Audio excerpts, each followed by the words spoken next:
নমস্কার বন্ধুরা, আপনাদের সকলকে স্বাগত জানাচ্ছি জঙ্গলমহলের আরেকটি ভিডিওতে। আমি আজ একা একা ঘর থেকে বেরিয়ে পড়েছি। ওখানে গ্রামের মানুষকে জিজ্ঞাসা করলাম এই পাহাড়ে কিন্তু ট্রেক করে ওঠা যাবে। তো যেহেতু হাতে কিছুটা সময় রয়েছে, তাই আমি ভাবলাম যে এই পাহাড়ে ট্রেকিং করে উঠি এবং এই পুরো এলাকার যে এরিয়াল ভিউ তা কিন্তু দেখার চেষ্টা করব। আমার কিন্তু ট্রেকিং শুরু হয়ে গেছে, দেখা যাক কতটা সময় লাগে। আর যদি রাস্তা ঠিকঠাক থাকে অবশ্যই খুব তাড়াতাড়ি এই ট্রেকিং আমি কমপ্লিট করব এবং অবশ্যই একটি সুন্দর কন্টেন্ট আপনাদের সামনে তুলে ধরার চেষ্টা করব। এ হচ্ছে আমার চারিপাশের ভিউ, যেটা আপনারা অন স্ক্রিন দেখছেন। আমরা প্রতিনিয়তই বিভিন্ন রকম অ্যাডভেঞ্চারের সাক্ষী হয়ে থাকি, আর আজকের যে অ্যাডভেঞ্চার সম্পূর্ণ আলাদা লেভেলের অ্যাডভেঞ্চার। আমি পাহাড়ের কিছুটা অংশ উঠেছি, আর কিছুটা উপরে উঠে যাওয়ার পরেই সম্পূর্ণ ভিউ কিন্তু চেঞ্জ হয়ে গেছে। পুরো এলাকা কিন্তু আমি খালি চোখে পরিষ্কার দেখতে পাচ্ছি। আর এগুলোতে দেখুন, এখানকার মানুষজনেরা বাবুই ঘাসের চাষ করেছেন। এগুলো জঙ্গলমহলের অন্যতম প্রধান যে হস্তশিল্প দড়ি তৈরি, সেই দড়ি তৈরির কাজে কিন্তু এখানকার মানুষজনেরা ব্যবহার করে থাকেন। আর জায়গাটি খুবই সুন্দর লাগছে। উপরে উঠে যাওয়ার পর এই এলাকার ভিউ কিন্তু আরও দুর্দান্ত লাগবে, এটুকু আমি আশা রাখি।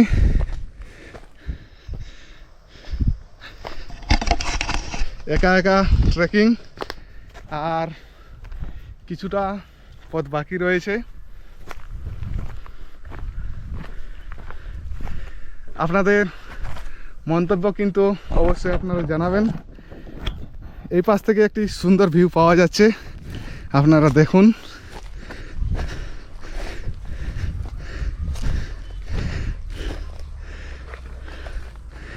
আমি বন্ধুরা আমাদের পুরুলিয়া জেলার বান্দোয়ানের এই দুয়ারসিনি সার্কিটকে এভাবে কখনো দেখিনি, বাট আজ একা একা রাজগ্রাম ঘুরতে এসে এভাবে এক্সপ্লোর করব, সেটা কিন্তু আমার কল্পনার অতীত ছিল।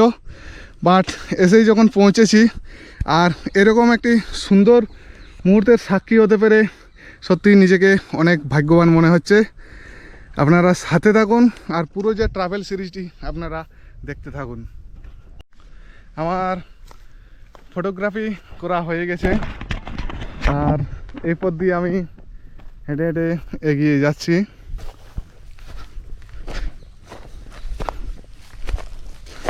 আজকের আমার টাইম ম্যানেজমেন্ট কিছুটা গন্ডগোল হয়েছে, কারণ আমি আমাদের ঘর থেকে যখন বেরিয়েছিলাম মোটামুটি তখন ঘড়ির কাঁটাতে 12:30টার কাছাকাছি বাজে। সকাল সকাল যদি আমি আমার ট্যুরটিকে স্টার্ট করতাম তাহলে হয়তো আরও অনেক কিছু এক্সপ্লোর করার সুযোগ হয়ে যেত।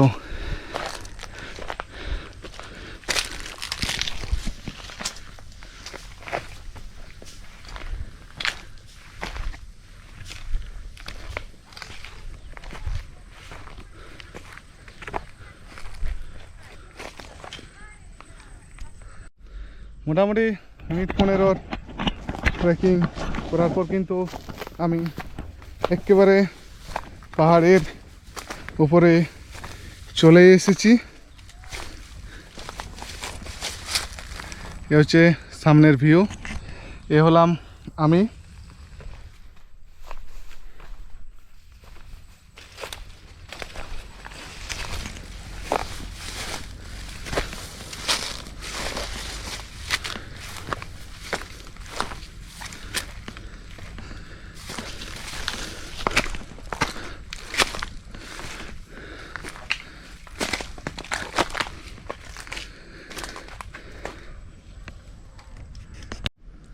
যাই হোক, উপরে কিন্তু সেরকম কোনো ভিউ পয়েন্ট নেই,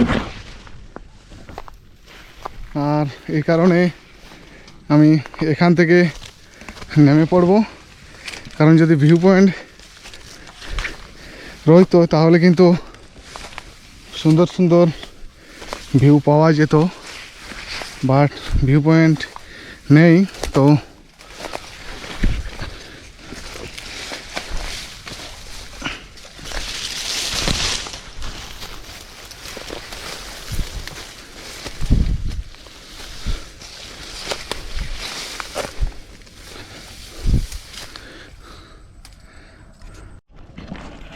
আমার কিন্তু নিচে নামা শুরু হয়ে গেছে।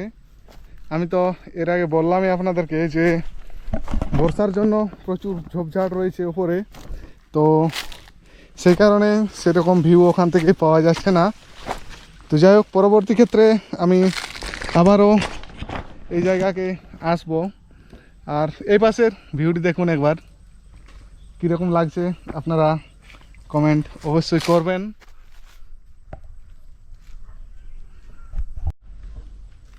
এখান থেকে কিন্তু পুরো রাজগ্রাম এলাকা সত্যি খুবই সুন্দর লাগছে। আমি ঘেমে গিয়েছি। এ হচ্ছে আমার চারিপাশের ভিউ। খুবই কম সময়ের মধ্যে আমি আজকের এই ট্রেকিংটিকে কমপ্লিট করলাম। আর কিছুটা পথ রয়েছে, তবে কিন্তু আমি নিচে নেমে যাব।